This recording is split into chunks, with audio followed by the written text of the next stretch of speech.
Thanks for watching live or listening back to this show from Teachers Talk Radio. You can catch up with all our shows by visiting our YouTube channel or by listening back at ttradio.org.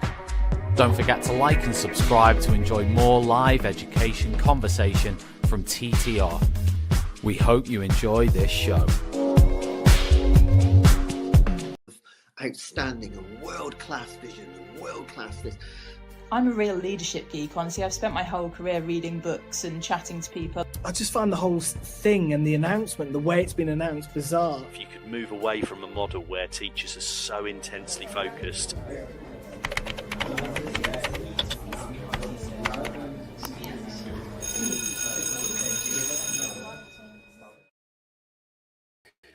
Good evening and welcome to The Late Show with Tim Smale.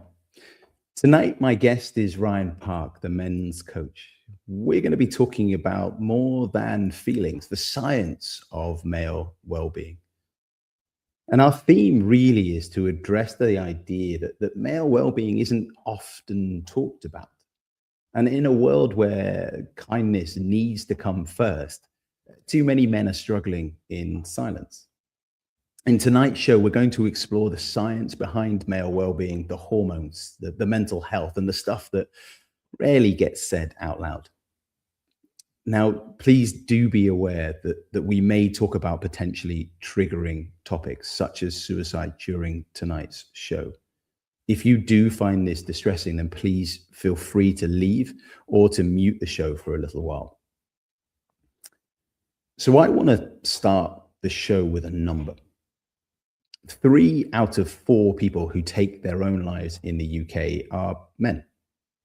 And I've been sitting with that number for quite a while now. And I think a lot of people in education have been sitting with that number too. We've been sitting there quietly without quite knowing what to do with it. And here's what I do know. The people in schools, teachers, tutors, support staff, the people in the corridors and the people in the classrooms every day are already doing some of the most important work there is. They're shaping the adults of tomorrow, and more of them are asking the right questions about boys and young men. But what is actually going on beneath the surface, not only for our students, but also for our teachers? And that's what tonight is all about. Not what we're failing to do, but what we are ready to understand. And I'll be joined by Ryan Parke, a men's coach who spent years working in this space. That's what sets Ryan apart, is he goes beyond the emotional surface. He looks at the science, he looks at the hormones, the body, the whole picture. I'm not here as the expert. I'm a teacher, I'm a dad, I'm a friend, I'm an uncle, and I'm a contributor. And I think this conversation matters enormously. And I'm genuinely excited to have it with Ryan and with you, my listeners, tonight. So let's get into it. This week in Have I Got News For You? I want to talk about the government's men's health strategy, and it's the first of its kind in England, and it was launched in November 2025. Its key commitments include £3.6 million for suicide prevention, as well as a desire to expand mental health teams in schools to reach an additional 900,000 students by April 2026. The strategy acknowledges that men are less likely to seek help. They're more likely to die by suicide, and they're more likely to suffer in silence. And I think what is clear throughout that strategy is that there is a stigma around men's mental health. But the strategy itself is largely focused on physical health, on cancer screening, on cardiovascular disease, on life expectancy, and all of these are really, really important. But it does skirt around what I think is maybe a harder conversation, the emotional and the psychological reality of what it means to be a man in 2026.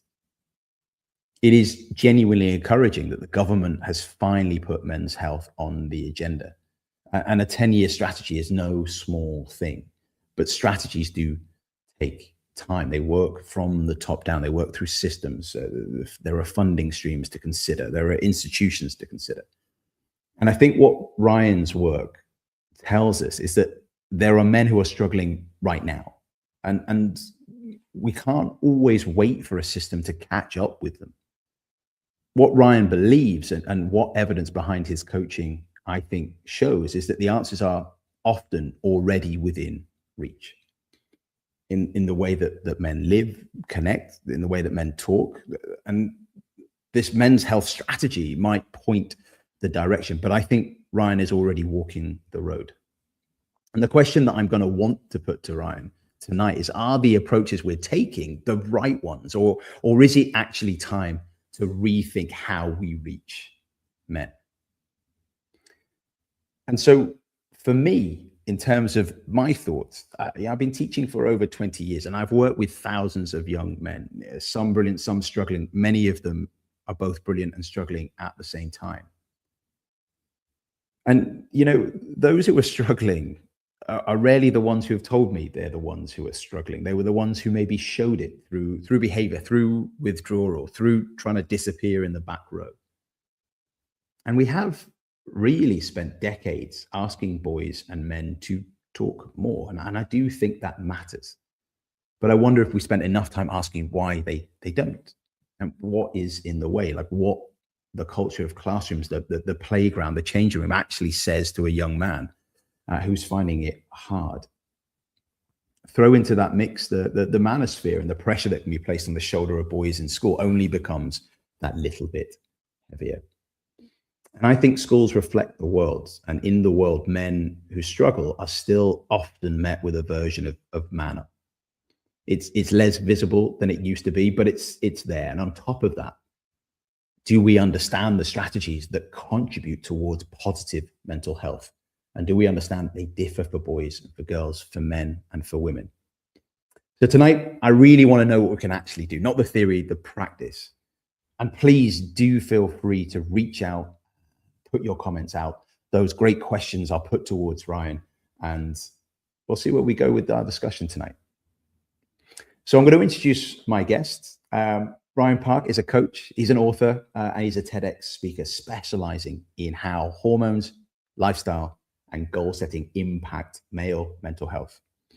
Through his talks, training, and category best-selling book, How to Help Him, he shares science-based strategies for better health, habits, and hormones. Ryan works with NHS trusts, emergency services, thought leaders around the world to support more inclusive, engaging, and affecting support for men.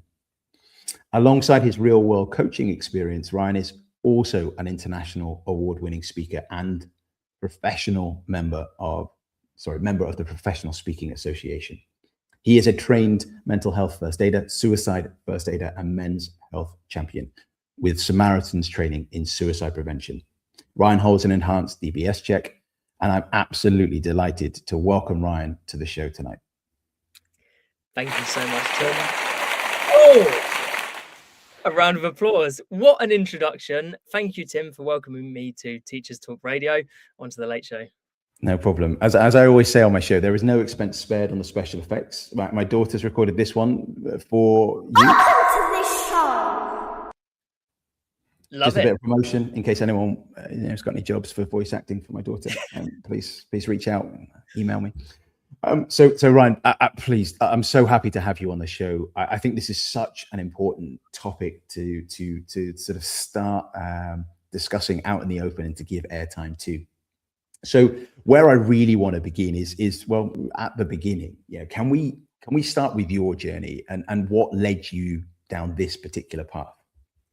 Yeah, lovely. The part of my story that's relevant for our conversation, Tim, it really begins in June 2019, where I bumped into a lady who I hadn't seen in years. And I was really excited to hear the latest about her son, because Jenny's son, Brad, was taller than me, more muscular.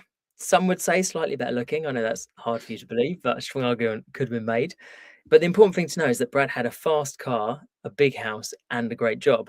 Plus, he was a dad with a loving wife. And I like to believe at the time that I was on the same trajectory as Brad, but I was just a couple of years behind because of the age difference. Then I saw the look on his mum's face and I thought, oh no, what have I said to upset her? And she asked, oh my gosh, Ryan, you're asking me how Brad is. You don't know. Brad has taken his own life. Now, I was really taken aback by that, Tim, for a couple of different reasons. One reason was, of course, the initial loss of Brad. I was not expecting that. But the other thing that took me back is at that point in my life, I'd always heard and believed that the reason why men might die from suicide at higher rates than women is simply because they don't talk and they don't reach out for help when they need it. And yet Brad was the most open and articulate man that I knew. In fact, I found out after his death that 2 years before he died, he decided to reach out and get some help with his mental health. He did this in many ways, but one of the ways was Brad went to see his doctor. Well, Brad's doctor did, of course, what doctors are trained to do. So Brad was referred to talking therapy and prescribed antidepressants. Brad attended talking therapy, took antidepressants, and 2 months before his death, his mum, Jenny, who works in mental health herself, said, Brad, call me every night. Tell me how you feel, because you've got to get these feelings off your chest. Now, please don't get me wrong. I'm not suggesting these things didn't help Brad. I'm sure they did. But what struck me at the time was here was a man who'd done all the things that we tell men in crisis to do, and yet he still wasn't here anymore. I wondered, what else could Brad have done? And Brad's mum, Jenny, shared with me some of the statistics that you shared with our listeners a moment ago. She let me know that every 5 hours, 4 people take their own lives in the UK and Ireland, and 3 of those are going to be men. Well, I took what Jenny said very seriously. There and then I set aside 1 day every week from June 2019 to the end of the year to learn everything that I could about male mental health and well-being. And on my very first day of research, I was reading a study that stopped me in my tracks because it just happened to mention that there appears to be 1 day every year where heart attacks jump up in men by potentially as much as 30%. And yet on the same day of the year, heart attacks in women actually go down. Now, we've spoken about what day this is, so can I share it with your listeners? Yeah, please do. Yeah, absolutely. So the day every year where heart attacks jump up in men and on the same day of the year go down in women, according to lots of evidence, is actually the Monday after the clocks jump forward by an hour. So it's the introduction of daylight savings time, which, well, in the UK happens in March, around this time now. Yeah. When I learned that, I had to know why. Why would the exact same thing happening impact men and women so differently? I found that no single study had actually tried to answer that question. So I spent about the next 6 hours reading around this phenomenon myself, just searching things like Google Scholar and PubMed. And here are some things that I learned that seemed relevant to me. So when the clocks jump forward by an hour, in theory, we should go to bed an hour early to avoid losing sleep. But have you ever actually done that, Tim? No. Well, I try, like, especially with 2 children who are a little bit more resistant to clock changes. Yeah. It's hard. Yeah, in theory we should, but I don't think anyone does. So when the clocks jump forward, it's like this mass science experiment where almost everyone loses an hour's sleep at the same time. Now, what happens in your body when you lose even an hour of sleep depends upon whether you're biologically male or female. In a male body, losing even 1 hour of sleep seems to lower a hormone called testosterone for a few days. And in a male body, it's been found that as testosterone goes down, the chances of having a heart attack go up. And when I learned that, I remember thinking that's really weird because I don't know about you, but at that point in my life, I had never heard anything positive about testosterone. In fact, I remember when I was a kid and I went to a boys' school, and when there was a fight in the playground, I would often hear teachers saying, it's no wonder they ended up fighting. There was too much testosterone. You must have heard that when you're in schools. Yeah, it's always, testosterone is blamed for a huge amount. It's increase in strength, it's increase in aggression, right? That's the stereotype I always see about testosterone. That's what I'd always heard as well. So I wondered, how can a hormone that seems to increase strength and aggression, this hormone that seems to make my classmates fight in the playground or in the pub, how could that also seem to protect men from having a heart attack? So I decided next week I'm going to learn about this hormone testosterone. So the following week comes around. My first research question of the day was, why does testosterone make men aggressive? And I could tell after about 60 minutes of reading scientific papers that testosterone actually hasn't been found to make men aggressive. That's an urban myth. Our modern understanding is that testosterone is a hormone that has a calming effect on men and boys. It calms stress hormones or the stress reaction. So knowing that testosterone isn't bad, my next question then was, why is it associated with better heart health in men? And what I found over the next couple of hours, days and weeks reading scientific studies is not only is testosterone associated with better heart health in men, it's also associated with better mental health. There are multiple studies that have very clearly demonstrated that on average, men who are depressed have much lower levels of testosterone than men who are not depressed. And some studies suggest the difference is about 30%, which is really significant when it comes to one single hormone. Yeah. And this is not only in middle-aged men, it seems to be men of different age groups as well. So this was the link with male mental health that I started learning about, specifically with depression, which made me wonder about the links between suicide, the biggest killer of men under the age of 50 in the UK. And it turns out that since the early 2000s, there have been multiple studies that have shown that in men, lower testosterone levels are associated with stronger thoughts about suicide, more frequent suicide attempts, and more aggressive methods. In fact, there's a very old study, which there's some things about the study that I don't particularly like how it was carried out, but there was an old study from 1986 that actually measured the level of testosterone in the bodies of men who'd sadly died from suicide. And it actually found that they seemed to have an extremely low level of testosterone just before they died.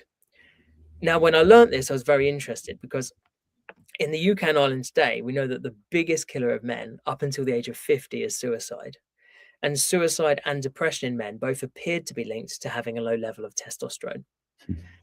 Now, over the age of 50, the biggest killer of men in the UK and Ireland today is heart disease. Heart disease is also the biggest killer of men worldwide. And it turns out that heart disease, heart attack, heart failure, and high blood pressure in men are all associated with and often predicted by having a low level of testosterone. So this means low testosterone comes first and lets you know that you're about to run into problems regarding heart health. Now, after heart disease, the next biggest killer of men over the age of 50 in the UK and Ireland today is cancer. And you may know now the most common cancer to be diagnosed with in the UK is actually prostate cancer. Yeah. And you can probably guess where I'm going with this because multiple studies have shown that actually having a low level of testosterone is associated with greatly increased rates of prostate cancer diagnosis, specifically aggressive prostate cancer, which is the kind that needs to be treated. You can't live with it like you can with less aggressive forms of prostate cancer. So I always start with this story, Tim, because this was my first few weeks of trying to understand male mental health. Yeah. And it completely flipped what I thought it was all about. I started out with these assumptions I'd never really questioned, ideas like testosterone's bad and men just need to talk. And pretty soon I could say, hold on a minute, testosterone isn't bad, it's actually vital. Unfortunately, this is something that isn't communicated to men or boys. And worse, there's actually stigma associated with testosterone that prevents them from being able to find this stuff out. But the other thing I could see pretty early on is it seemed too simplistic, that idea I used to have, that men and boys just need to talk. Of course, talking's vital for everyone, but no amount of talking would fix a hormonal issue like low testosterone. I realized there must be more to it than talking alone. Yeah, I think it's it's similar as a teacher in a school. You do kind of think that that's it. You want to get guys talking. There's been all sorts of PSHE lessons and sort of training that has sort of reinforced that exact idea, which is to encourage people to talk and to talk about their feelings and to sit with their feelings. And I'm quite an emotional person, so I am used to talking about my feelings. So I've always projected that, I guess, as well. So I'm really kind of excited to start having a look at how testosterone will affect us as we kind of get deeper into the science. But Ryan, thank you so much. We've made it to the end of the first part of the show.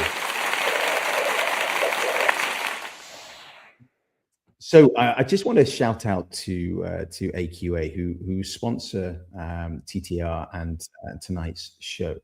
But are you ready to make an impact beyond the classroom? AQA is looking for teachers like you to become examiners this summer.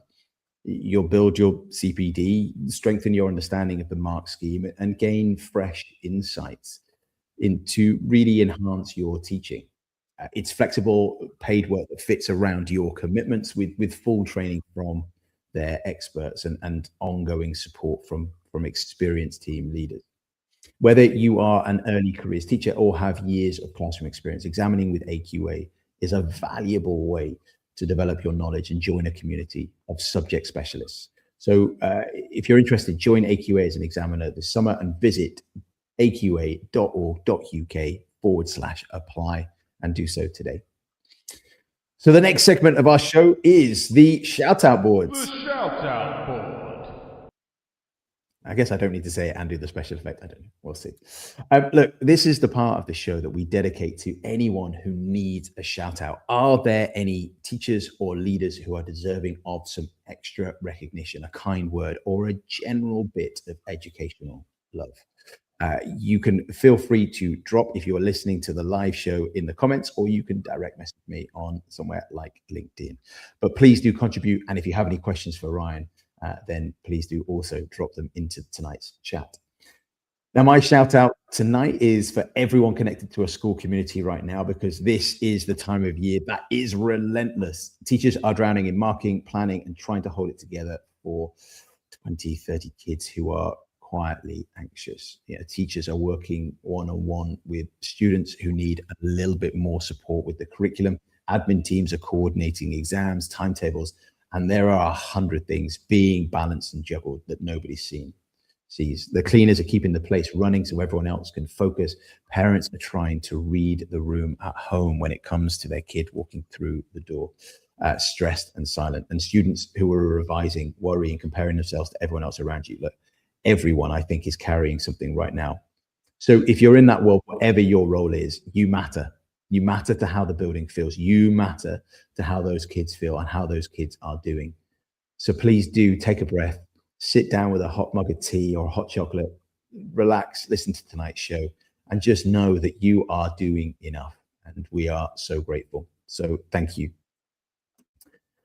The next part of this feature is our lessons learned. Ryan, is there a mistake or a tough moment that's ended up teaching you something valuable? Because ultimately, we're all human, right?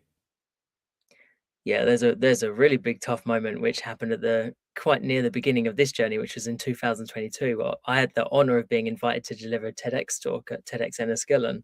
Amazing. And it was I spent about 6 months preparing.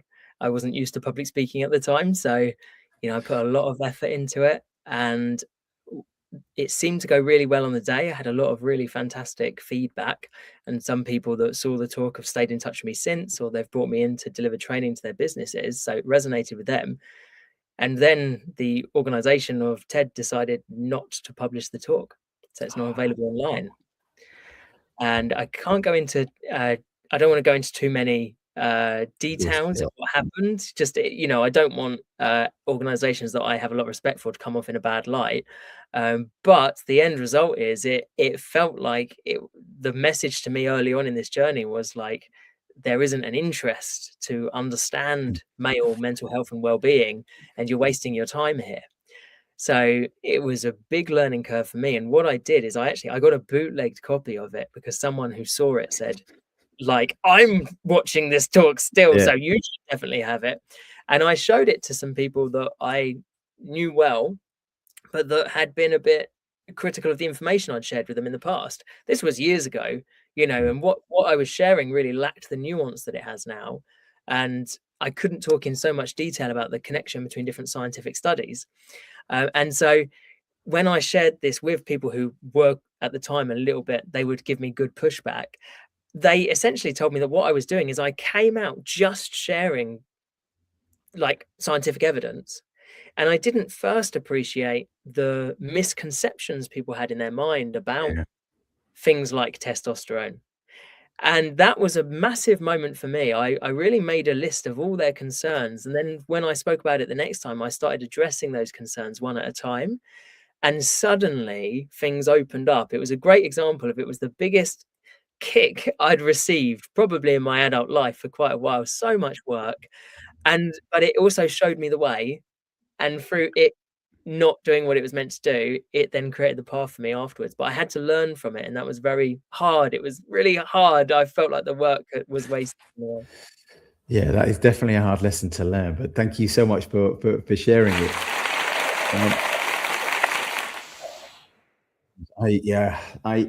I have made so many mistakes in terms of the classroom. I do remember slightly different topic, but I do remember a lesson of mine. I committed hours to it. I was doing a World War I poetry, and so I was trying to kind of bring it to life with James Blunt's No Bravery. And so I spent forever putting into the oven the Dulciet Decorum Est. And I sort of put it in, I aged it, I kind of smeared it with coffee, and I thought the students are going to absolutely love it. And it sort of came out, and these looked like really authentic documents. It took me forever to do it. And then I sort of went in, I was so excited about doing this. And the student response was, poetry's boring. Oh. I was mortified, absolutely mortified. And I think what I learned was you don't always need to buy into gimmicks. Like being yourself is enough in the classroom. But yeah, I didn't win that particular group round to the idea of the beauty of World War I poetry and comparing it to James Blunt. So great song. Can I just add, No Bravery? Fantastic song that I must have listened to way too many times.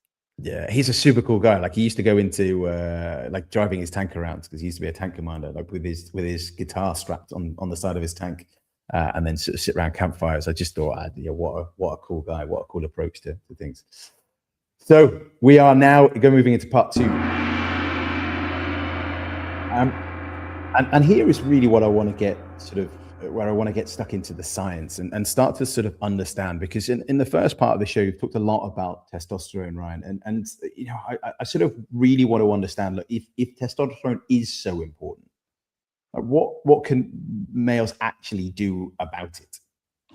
Yeah, really important question. And this is really the thing that I've learned since, which is really the basis of why I'm working with men and organizations, because this is the hook that really interests men and boys in well-being, is understanding this. So let's do it. Let's open the door and get into it. So the first thing we can do is explain, why is there a link between low testosterone and all these biggest killers of men? Because there is. And then we're going to look at, okay, what do we do about it? So first thing is, why is there a link? In my opinion, my professional opinion, it's not because testosterone is magic. What we're looking at here, the problem is not a lack of testosterone. It's that low testosterone is actually a sign of bigger problems in a male body. Yeah. Specifically, low testosterone is a sign of a problem called insulin resistance. Yeah. It can also be caused by stress or inflammation, but essentially if something is causing low testosterone, whether it is stress, insulin resistance, or inflammation, we've got to act in order to improve our health to get testosterone back to those higher levels. So this means my approach is actually, yes, there are some people that you could bring on a show that we talk about the benefits of taking testosterone, but I'm not. In order to get back to a healthy level of testosterone, what we need to be able to do is to look after our body and minimize things like insulin resistance and inflammation. And the way that we're going to do that is with a lifestyle-based approach. And it's extremely effective if done right. So there are 5 big factors that we need to know when it comes to testosterone levels. At the beginning of my journey, I wasn't actually optimistic, because I had always heard that the biggest factor when it comes to testosterone levels is age. I'd always heard that once men get to about 30, testosterone levels naturally decline. And I can change a lot, but I can't change my age. So that wasn't very optimistic. But what I know now, from really internalizing over 300 different studies related to testosterone levels, and also seeing testosterone levels in the hundreds of men I've worked with, age is not the biggest factor when it comes to testosterone levels, which is extremely positive for us to know, because the 5 factors we're going to talk about, we can influence them a lot more than we can influence our age. Yeah. So factor number 1 is what we eat. Specifically, the most important figure when it comes to what males are eating is the sheer volume of carbohydrates that we're eating that raise blood sugar levels. In fact, since about 2020, there's been quite a few studies that have monitored testosterone levels in men who have followed a low carbohydrate diet, so low in carbohydrates, high in natural unprocessed fats. And what they find is that that really helps with getting back to a healthy level of testosterone. In fact, there's one meta-analysis, a study of studies, that concluded that it seems to work really consistently, that low carbohydrate diets increase testosterone levels in men.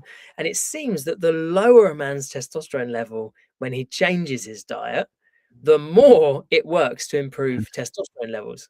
So extremely positive. No one's out of the range where it would help reducing carbohydrates. So this is, yes, of course, this is energy drinks and sugars in tea we're talking about reducing, but it could also be based on your current health. We might also need to be careful about things like porridge, pasta, bread, those things that raise blood sugar levels.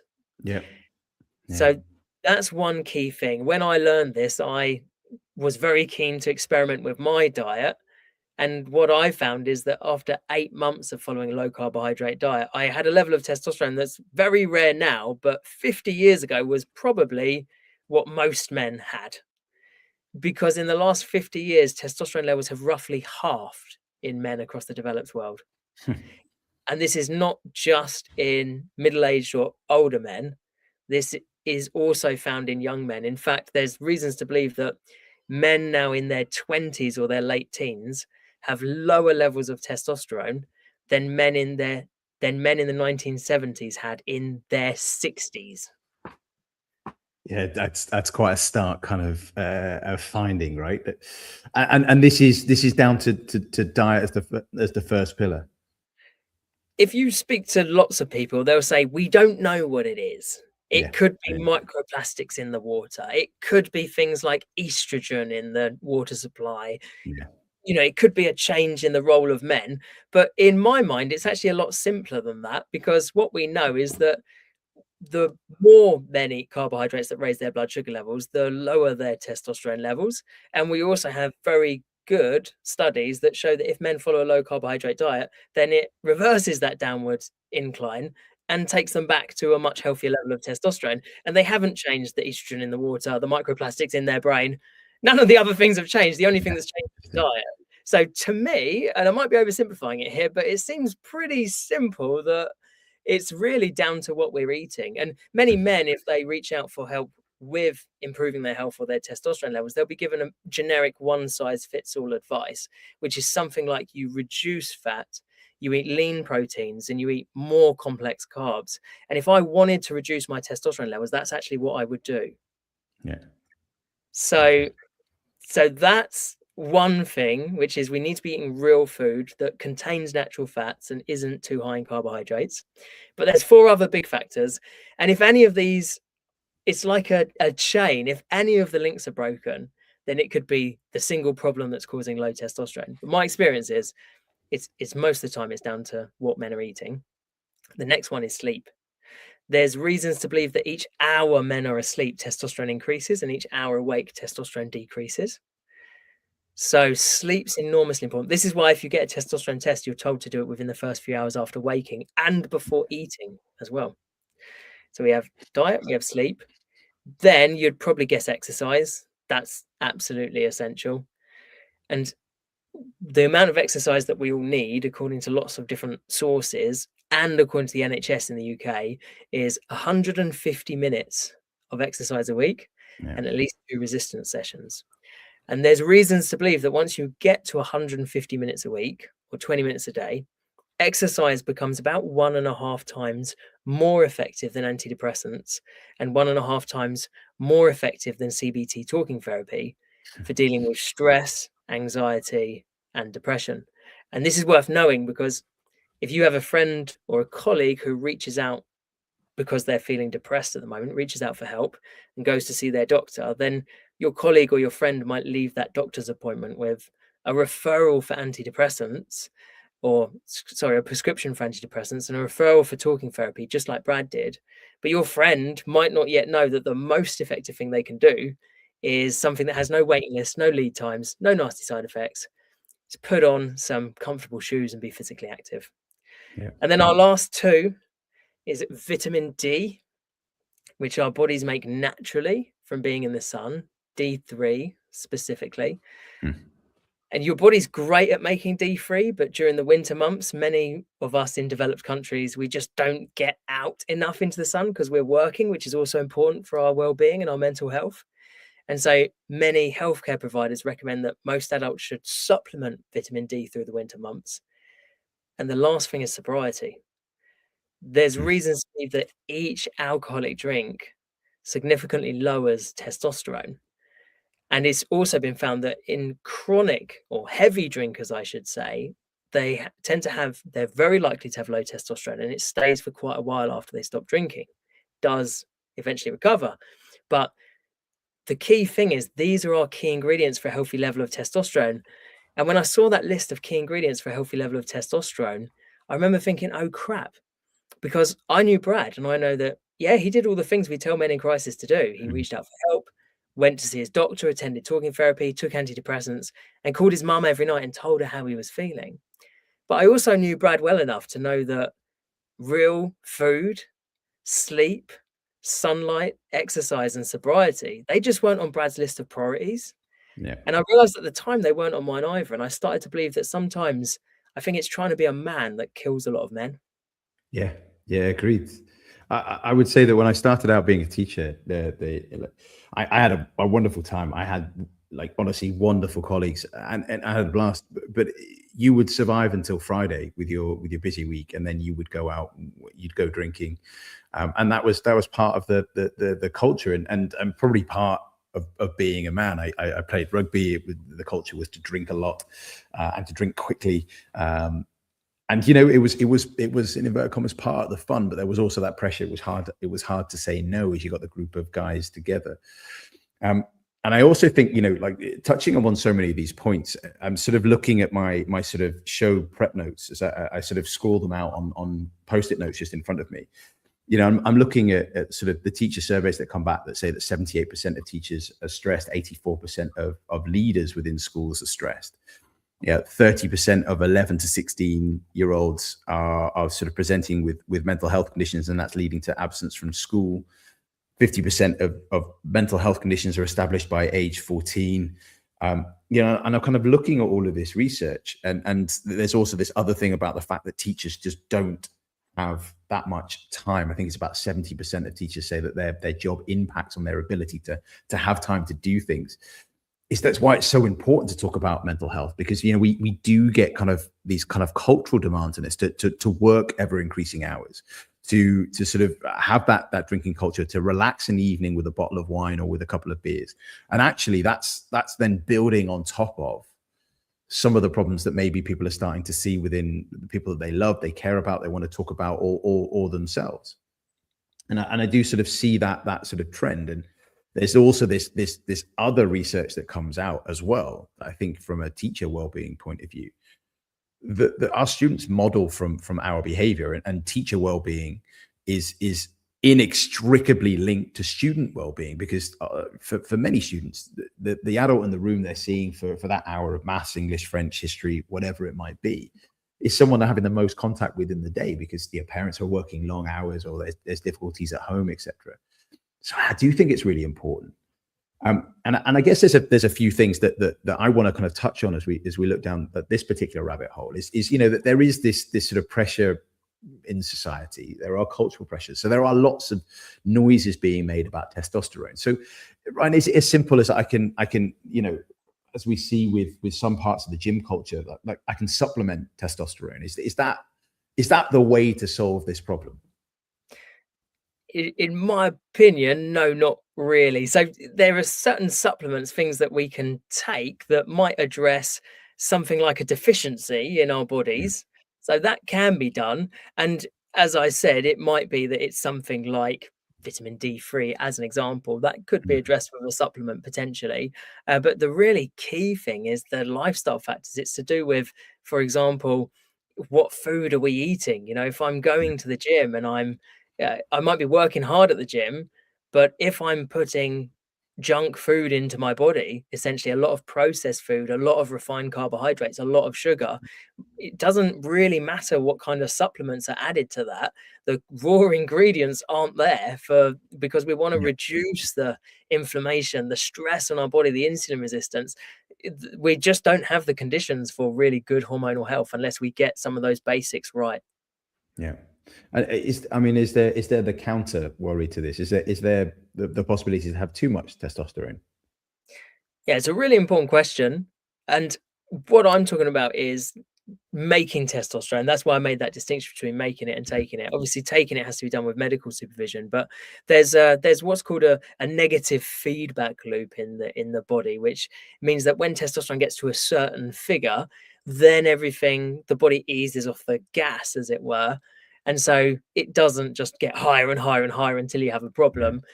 In my experience, testosterone goes up to about 30 nanomoles per liter. We're getting a bit technical there, but once it goes up to there, it just generally stays there. But most men are going to be well below that in today's society, unfortunately. Yeah. Are there sort of is there anything that teachers or schools can actually do with this kind of information? Because I guess schools we can't test testosterone levels. Are there any sort of practical takeaways that we might have? Yeah, I think there's two really big ones. One of them is just a theme of engagement, really, because when I work with schools and share this information and teachers take it away, they come back to me afterwards and say, this has led to some brilliant conversations around well-being with boys and young men. And the other thing is I've also delivered quite a few sessions for, we would say, sixth form age boys or young men. And they are so engrossed and engaged in a conversation which is about, think about this, it's a conversation about not eating junk food, reducing sugar in food, getting the exercise, getting the sleep, getting outside and not drinking alcohol. And it's a cool conversation about looking after them. And I think if we don't provide this kind of information about topics they're interested in, like testosterone, as an example, because there's nothing wrong with talking about it, if we stigmatize testosterone, then we will only drive them into the hands of online communities that will educate them in it and then also impart their own versions of morality. And I think that this is a great opportunity to engage with boys and also men around their well-being, just by not stigmatizing it, taking a scientific approach and treating this important hormone as an important hormone that we should learn about. Yeah. Thank you. So the next part of the show is the late rant. Late rant. Are there anything that you, dear listeners, would like to get off your chest? Is there anything that you are being bothered by in education? We have a positive show. It's a positive arc in the way that we discuss things. And I'm really excited about keeping it positive. But at times, sometimes we just need to hold our hands up and laugh at the situation that we find ourselves in, or just to get something off our chest, because we're also a community that supports each other. And a rant that I've come across recently is just the battle I think that we have in many of our classrooms to deliver more and more content. There's more and more being added to what we need to offer in the classrooms. And I sort of get it. I know that we need to cover new topics and new content, new requirements. The world gets ever more complex. And we are preparing the kids for so many things. Our show 2 weeks ago was on preparing young people for the year 2040, which is still mind-blowing to me. But I do also wonder if sometimes we're losing something in the process, that there's got to be an expense, there's got to be a cost to putting more on the curriculum and taking time away to explore rabbit holes. One of the things that attracted me to being a history teacher, one thing that I loved, was being able to dive down the odd rabbit hole and sort of go and explore different topics and show students why I fell in love with my subject. And sometimes I think we just need to sort of say to exam boards and to governments who are determined to set standards and to take us forward, is that sometimes being able to sit with what we've got and just breathe for a moment and see the beauty of the subjects we've got is something that should be celebrated and should be rewarded. Because ultimately we want young people to make decisions about what they love and what they want to do in the future. So let's give them the chance to do so. My worry is that, especially at this time of year, our focus is just it's on the exams coming up, and therefore things kind of get lost. So do you have anything that you want to get off your chest? Any rants, any ideas, any questions you want to contribute to the show? I have an absolute expert on the show talking about male mental health that applies not just to men, but to everybody. So please feel free to ring in with your questions. Just put them into the comments box. So that is The Late Rant. so smoothly segueing from where we were ending up part 2, Ryan, where we were talking about boys in school. I sort of want to talk a little bit more about the young men that we have in schools. And I think a lot of this we can extrapolate as well to members of staff. But we sort of touched on some of the maybe more negative cultural influences. Lots of us have seen the documentary by Louis Theroux as we look at the manosphere, and there are lots of competing pressures on our young people in schools. So you've had the opportunity to deliver in lots of different schools. Do you have a perspective, like an honest viewpoint, in terms of how well schools are supporting boys' well-being? I think I wouldn't have very many unique perspectives because my involvement in education is coming in, delivering sessions, making sure that it supports what the educators are doing. But I've not spent that great amount of time in school. I'm very much like a speaker coming in. I have, however, had the opportunity to work with some young men, and also I went through a phase of doing quite a lot of mentoring as well. And generally, I think that there is a real sense, especially around young men, that they don't entirely feel involved in lots of aspects of community. They feel quite disengaged, and that when they do reach out for support, it's not the support that they were perhaps hoping for. But I'm not going to put that on the doors of the school system. I think that my experience of schools is that despite the restrictions, despite the budget constraints, despite the pressures to achieve the program, the academic results, I think that there's more and more of a drive from people at all levels in schools to make sure that they are creating well-rounded people. And yeah, that's really difficult to do when you have so many, when your hands are tied in so many ways. I can't even imagine how difficult it is to do. But my overall understanding from visiting schools so much over the last 12 months is seeing actually a very positive message about these educators and all kinds of staff in schools who care so much and are working so hard, and they do get burned out, but there's just the most amazing intentions there, considering all of the obstacles that are thrown in their way. So that's my main takeaway really from spending a decent amount of time in schools over the last 12 months, mainly international schools. One battle that I see is one with energy drinks. That seems to be part of culture, and I find that quite interesting. But when we want to sit with boys that we maybe sense as struggling or finding difficult, and the shutters start to come down, is there any advice you could give us on that, and how we maybe, for want of a better word, break through it? That's too strong a term, but how do we kind of help boys to open their eyes to some of the things that we're worried about? Okay, I'm really happy to talk about this. This is quite a big part of the sessions that I provide to educators, and quite a bit of my experience. So, if I had to condense everything I've learned from reading and internalizing about 1,500 different studies, they're at least the ones that I've stuck in my spreadsheet for reference later, my hundreds of coaching calls, my experience mentoring, and all my lived experience, if I had to condense it all into one single sentence, it'd be way oversimplified, but it'd be this. In general, while positive female mental health is about feeling connected, it's about doing things that raise connection hormones like oxytocin, positive male mental health is about feeling capable. And in my work, we go into this quite a lot about how the hormones that reduce stress in a male body are different hormones to the hormones that reduce stress in a female body.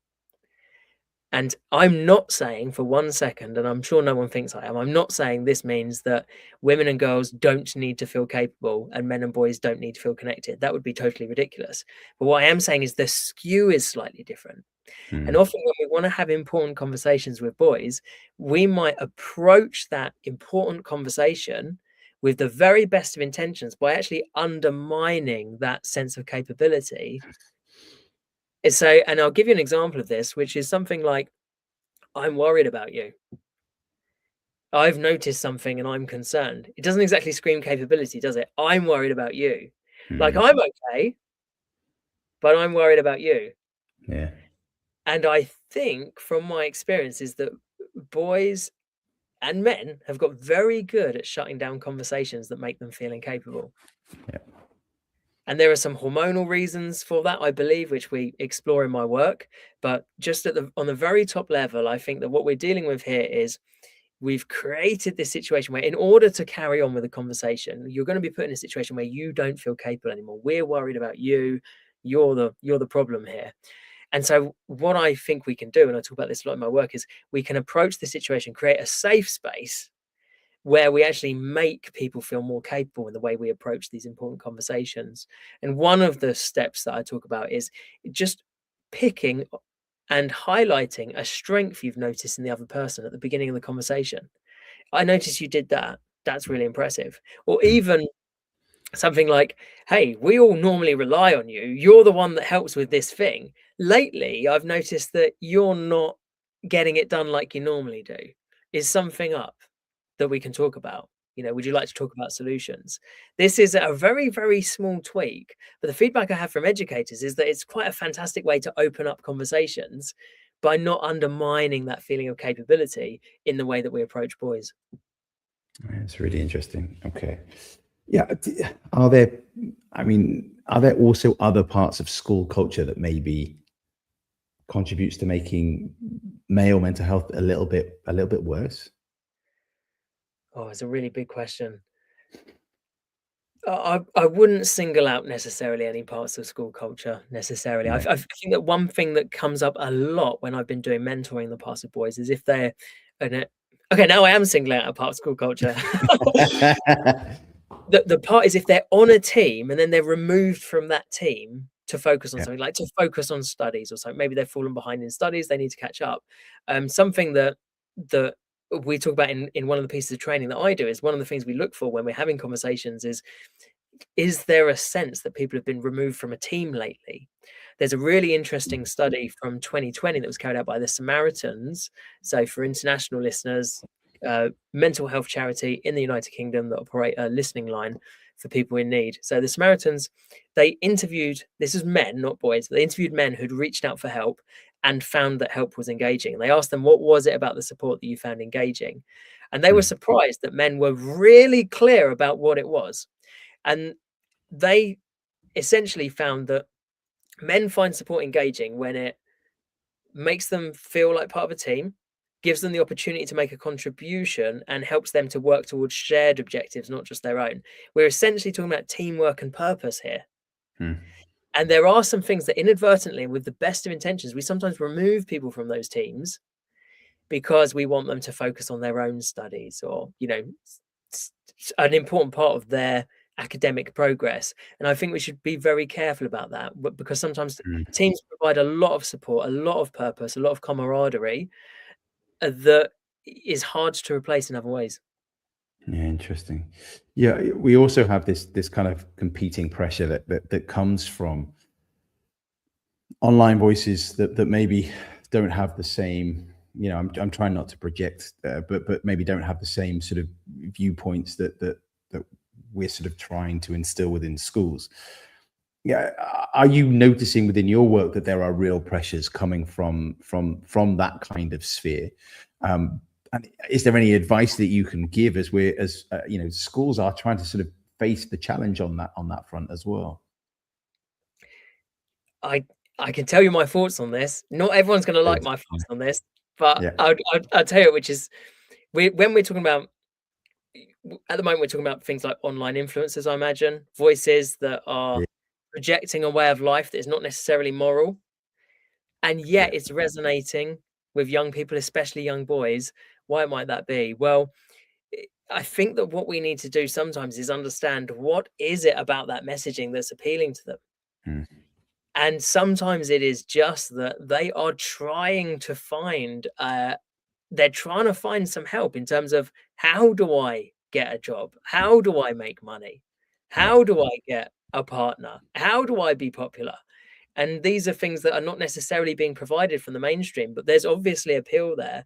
If you want to compete against any kind of service or offering, you have to first understand what is their value proposition.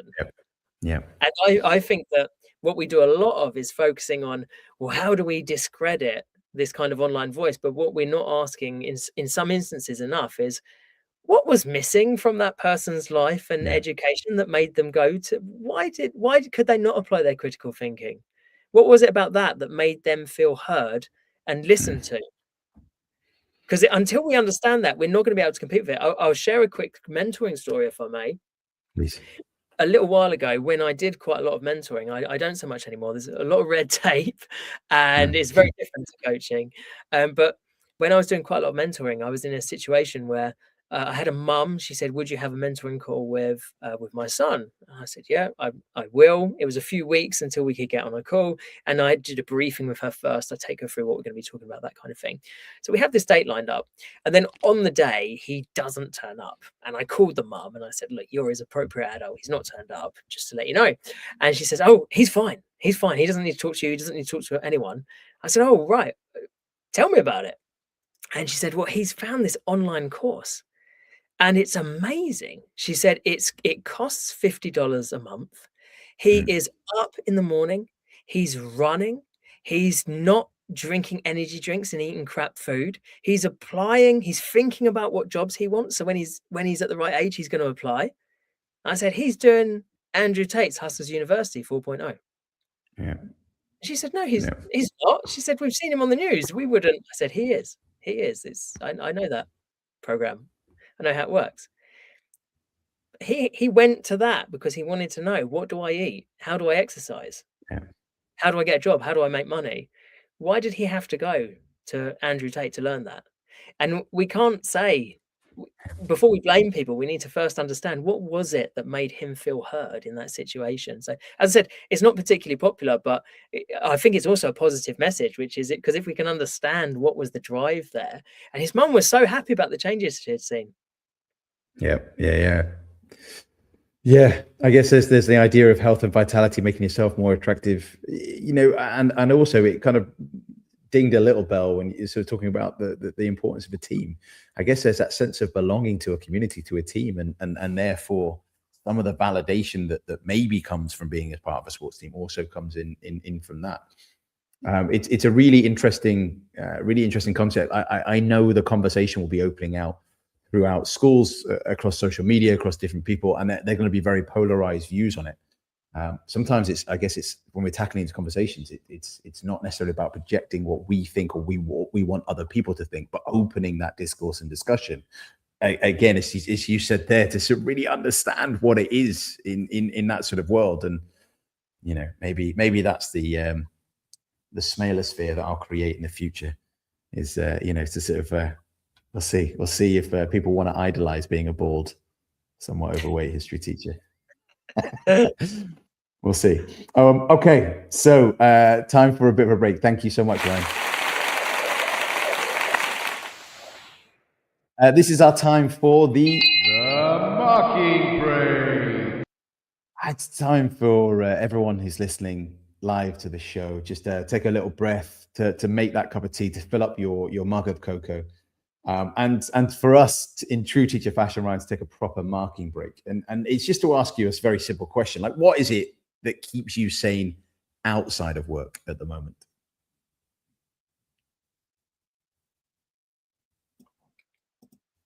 Tim, is that for me or for our listeners? Sorry, that was for you. Oh, okay. Yeah. What's keeping you sane? I can't wait to hear. Firstly, it's quality time with my son. Yeah. He's a really special age. There's not a new word every day, but there's a new thing every day. He's 18 months old. And the other thing is, in 24 hours time, I'm going to be on a flight to Brazil, Sao Paulo, Brazil. And I've got a 120-day streak on Duolingo for my Brazilian Portuguese. And I've been lured into this full sense of security that I can speak Brazilian Portuguese now.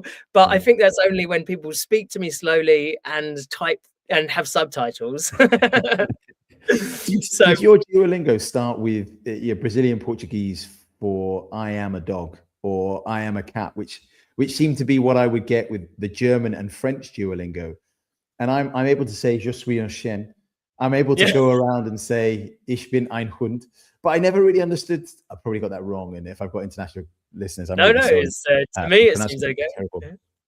Is that where it started, or is it a little bit more sophisticated?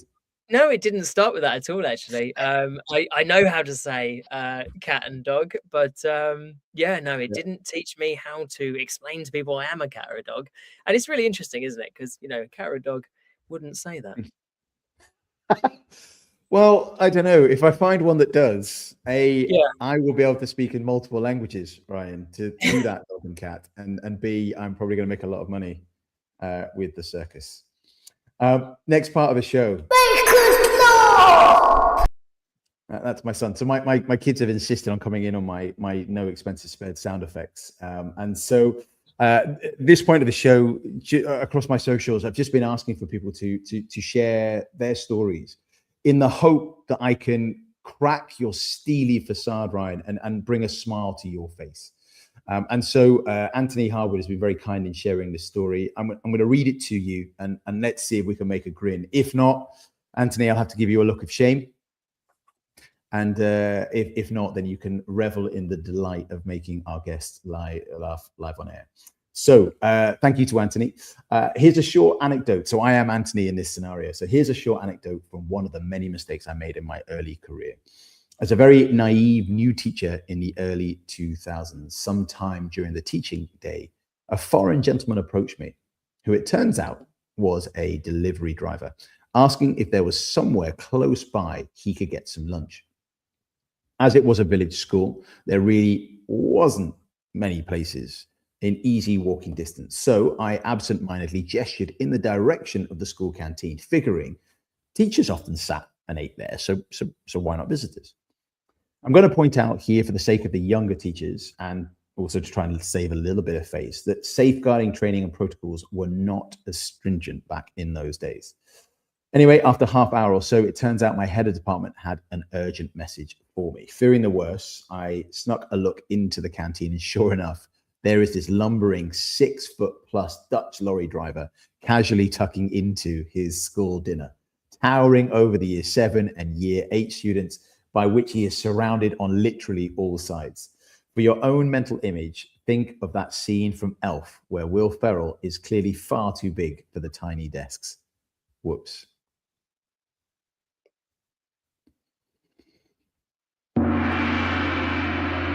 It's a good story, but I did my best. I got told if I can hold out. It's a very good story. Anthony, I'm really grateful for the story, but it's going to be the look.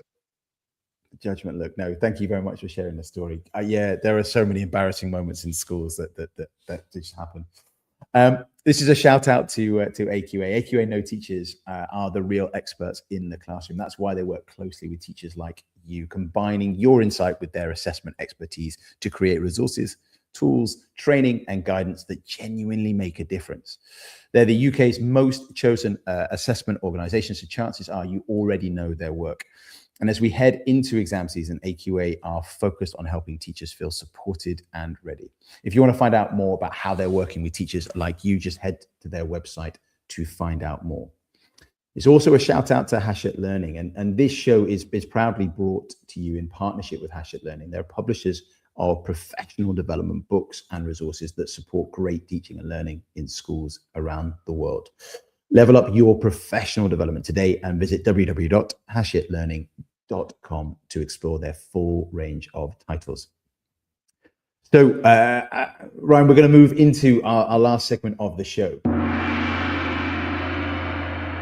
The point of the show is to have that sort of positive arc as well, to identify some of those core things that maybe we have concerns about, and then also try to empower ourselves a little bit about what we could actually do tomorrow.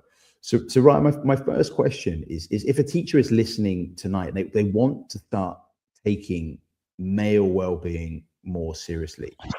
I don't mean a whole strategy. I just mean a first step. What could they do on a cold Wednesday morning? What a lovely, lovely question. I would say the same thing I would the same kind of approach. If I was trying to support an individual or a group, my first step would be to ask them, what would you like to see more of? I think we overthink it sometimes, and it's one of those things. No plan survives contact, does it? Really, we can think through what we're going to do, but really, the first thing is turn around and just ask students or ask our team. What do you want to see more of?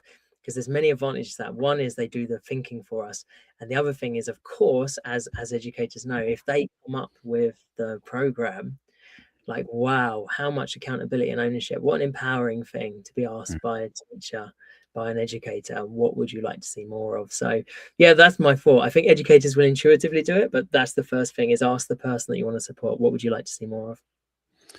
I mentioned it in your bio right at the beginning. You wrote a book, how to help him, and all the proceeds go to charity. And so I wanted to kind of mention that. I just asked the question, like, who is that book actually for, and what do you think is important within it?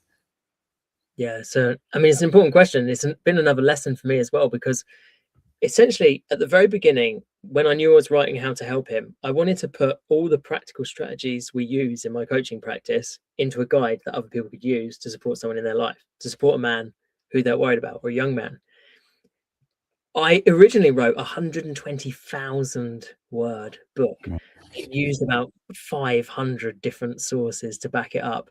And it was a real nightmare, and in the end, the publisher I was working with, they told me, this just isn't written for anyone. You've written it for everyone, so it's written for no one. Then I wrote a shorter version of the book. I edited it very heavily, and I put it out to beta readers, we call them, who read the book and come back and give you feedback. And it looked like it was all over the show. And then I thought, well, hold on a minute, let's have a look. What did my male beta readers say? And what did my female beta readers say? And what was really clear is that my female beta readers loved sections on how to have conversations, and they loved the section on oxytocin, which is another really key hormone that we have to understand when we're supporting others. And those same sections that my female beta readers loved, highlighted them in green, keep this. My male beta readers had highlighted in red, saying, don't need this. So I was like, oh, I've got to choose who I write this book for. And then I went back through my messages on LinkedIn, and about 90% of people who'd asked me for a book were women who were worried about a man. Men tended to say, I'd like to do the coaching program, or when's a talk that I could attend. They didn't tend to ask me for a book. So I explained this, I thought about it, and it seemed obvious to me that my first book at least had to be a book for women who are worried about a man, which is the subtitle. So I wrote it for a woman. Essentially, I wrote it really for Jenny with a Brad in her life. All the things I've learned, and it's got real coaching conversations in there with 5 different men, transcripts, of course, anonymized. And so then I got it out. But I know since it was a mistake, because firstly, everything I do, I try to make it inclusive, and saying, oh, this is for women is not particularly inclusive compared to my normal approach. But the other thing is, half the people that have reached out to me and said, let's talk about this book, are male. And they're often mental health practitioners, educators, school counselors. So it really is a book. It's not just a book for women. It's a book for anyone who wants to support a man in their life. So I'm going to do a second edition later on this year and fix that problem, and just make sure that the writing is for anyone who's interested in man. Because you'll see some of the reviews online, people saying like, this book helped me understand myself in the last 30 years of my journey in mental health. There's one chapter that I needed to hear that. So yeah, I've learned a lot from that. It really is a book for anyone who's worried about a man in their life, regardless of the subtitle I chose. Yeah, it's an honest question, I think. Is the situation with regards to male mental health getting better? Are we actually making progress on mental health, or is it getting worse thanks to things like COVID and still the aftershock of those sorts of things and current affairs and those sorts of things? I mean, will numbers stay the same? Are they getting worse, or is the situation getting worse? Big question. There's more noise around male mental health and well-being. So that's new. When I started doing this full-time a few years ago, it was almost unheard of, like the idea that the government would have a strategy relating to men's health and well-being. Like that seemed quite far away. There's more noise around it. But my concern is that the noise around it is not necessarily focused on the evidence that we have that we could actually use. You know, there's some really key things that I think could be utilized. We've just scratched the surface by talking about testosterone. That's just the first 15 minutes that is important to get people interested in the conversation, but there's so much more to it. And there are also some real reasons to believe that a one-size-fits-all approach is actually not going to work for men and boys. You know, there are some really key reasons to believe that. And we do have to tailor our approach to as much as we can to the individual, but where you can't do that, you tailor it for other things that you can tailor it for. So generally, I think the volume of the noise is greater, but my concern is that we're not taking more of an evidence-based approach. We're just getting noisier and saying there's more awareness around it, but I've not seen a clear gear change into evidence-based solutions. So that's why I'd appeal to everyone who's listening to the show live, or anyone who catches up on your favorite podcast streaming site. Please share the message, and get people to tune into the show with Ryan and see if it resonates for them. Last sort of really big question, Ryan, is there any advice that you would offer to anyone who feels that tonight's show resonates in a way where a next step needs to be taken? Yes, I would say that what works for one person doesn't work for another. There are so many different approaches out there, so don't give up. Do not give up. And the really key thing that I've learned over the last few years is no single thing is the solution. Not testosterone, not talking about how you feel, not going to see that professional. They're all individual tools that you use to build your solution. So keep going, keep trying different things. You'll find what works for you. And yeah, you know, don't be afraid to team up with others in case they can help you on your journey with their experience or their expertise. Yeah, thank you. Look, I think what I'm taking away from tonight's show is that you know there are lots and lots of different strategies. That there is more work that needs to be done with men, with boys, with students, with teachers, with men, with women, with all stratospheres within society, and ultimately we've got to start meeting these things head on. But I would say it's a phrase that we often use in education, is we've got to be following the evidence. We've got to start setting these pathways that actually utilize the evidence in front of us in order to start making a difference. And I think that's such an important takeaway for me. And, you know, I want to challenge people to sort of be curious and to stay in the room long enough to sort of find out about different strategies if they think it would be a benefit to someone. So, Ryan, we've made it to the end of the show, pretty much. The most frightening part of the show is still yet to come with our quick fire quiz. One final shout out to Hachette Learning. This show is brought to you in partnership with Hachette Learning, publishers of professional development books and resources that support great teaching and learning in schools around the world. Level up your professional development today and visit www.hachettelearning.com to explore the full range of titles. Ryan, quick fire quiz. It's something that shakes the knee of the sternest senior leaders within schools, the kind of people you normally turn to for your behavior difficulties within the building, quiver at this very topic, the quick fire quiz. If you are happy to play, you will have 1 minute to answer as many questions as possible in as few a word as possible. And I think it's important that when we have such a heavy show to end on a bit of levity, to remember there are things that can put smiles on our faces. So this is not designed to humiliate or upset. Please don't be too afraid of the quiz. You find that my guests get most worried about this part of the show. Ryan, would you like to play? Of course. You will have 1 minute to answer as many questions as possible. Are you ready? No, but let's do it anyway. One word that sums up how men are doing right now. Their best. What did you have for breakfast this morning? A 6-egg omelette. If you could ban one piece of jargon forever, what would it be? Oh,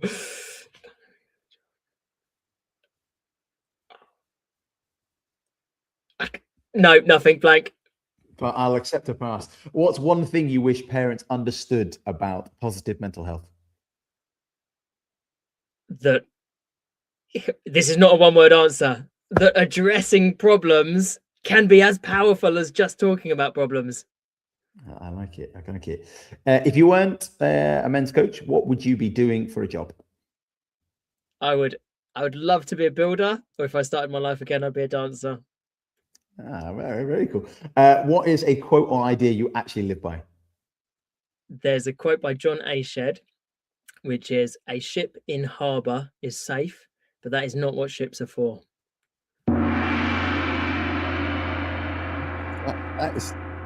That is a rather amazing quote. That's really struck a chord with me. I think the gong came from me as that just passed through my brain. I love it. You got 5. So I'm so sorry. I believe she is listening. Samina, you're still at the bottom of the table. She panicked on like the busiest part of her day, and then that was it. And I think I humiliate her on every single show that I do. Sorry, Samina, please still be my friend. Dear listeners, please don't forget to like, download, comment, and interact. And with your support, I believe that we can make sure that teachers have a voice in education. Today has been a really important topic, both personally and professionally.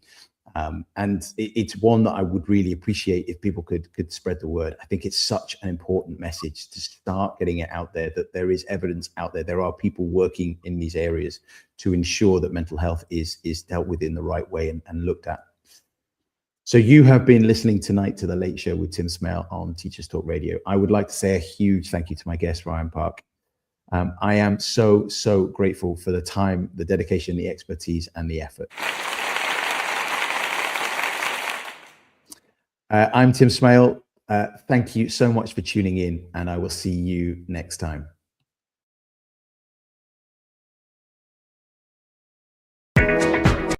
Outstanding and world-class vision and world-class this.